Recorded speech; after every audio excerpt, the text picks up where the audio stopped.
हाय, मी doctor Sharayu आणि नुकताच जो कार्यक्रम झाला पुण्यामध्ये राजीव गांधी सरांचा छात्रों की गूंज आणि या कार्यक्रमामध्ये एका मुलीने खूप चांगलं असं म्हटलं की हॉस्टेलच्या मुलीची प्रेग्नन्सी टेस्ट केली जाते ती ह्युमिलिएटिंग आहे. ऍक्च्युअली सांगायचं झालं तर ती ह्युमिलिएटिंग आहे, कोणालाही ती ह्युमिलिएटिंग वाटेल, पण ह्याच्या मागे एक मेडिको लिगल इम्पॉर्टन्स आहे आणि ते मेडिको लिगल इम्पॉर्टन्स काय ते मी तुम्हाला सांगणार. कारण विद्यार्थिनी जेव्हा वसतिगृहाच्या येतात तेव्हा त्यांनी हा प्रश्न मला बरेचदा विचारलाय की त्यांनी सुद्धा असं म्हटलंय की हे चांगलं वाटत नाही मॅडम आम्हाला वगैरे. पण माहितीये का की कसं होतं, तुम्ही जेव्हा घरून आले किंवा नुकतंच न्यू ऍडमिशन तुम्ही घेताय तेव्हा सगळ्यांना फिजिकल फिटनेसच्या नावाखाली ही टेस्ट केली जाते आणि स्थानिक पातळीवर ही टेस्ट फारच म्हणजे सिन्सिअरली केली जाते आणि सरकारी किंवा आदिवासी जे आश्रमशाळेचे वसतिगृह आहे, शासकीय वसतिगृह आहे, यांच्या मुलींची ती केली जाते.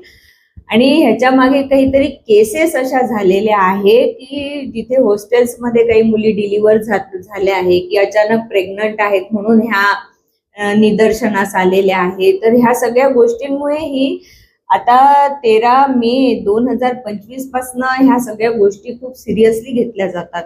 कारण असं होतं की जेव्हा तुम्ही घरून आलेले आहे तेव्हा तुम्ही फिजिकली फिट आहे आणि तुमची प्रेग्नन्सी टेस्ट निगेटिव्ह आहे ही गोष्ट तुम्हाला सिद्ध करता येते जर तुम्हाला प्रशासनाकडनं शासकीय वसतिगृहात किंवा मग कॉलेजेसमध्ये तुमच्यावर काही अन्याय अत्याचार झाला तर तुम्हाला त्या आरोपीला म्हणजे पकडता येतं, तुम्हाला हे सिद्ध करता येतं की मी घरून आली तेव्हा फिजिकली फिट होती आणि आता जो अत्याचार माझ्यावर झालेला आहे तो वसतिगृहात झालेला आहे किंवा कॉलेजमध्ये शाळेमध्ये झालेला आहे.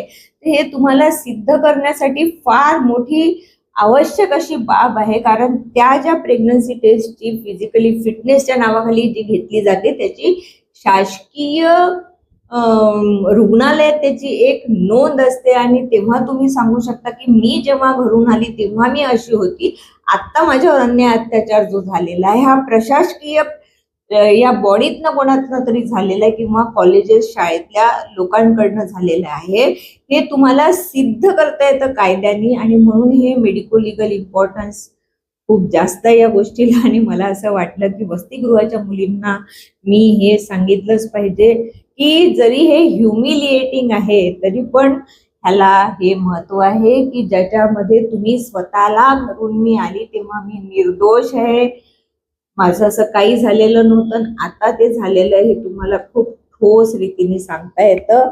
आणि म्हणून मी असा विचार केला की मी तुम्हाला याचं ज्ञान द्यायला पाहिजे. आणि तुम्हाला जर हे पटत असेल तर तुम्ही वसतिगृहाच्या सगळ्याच विद्यार्थिनीला द्या. धन्यवाद.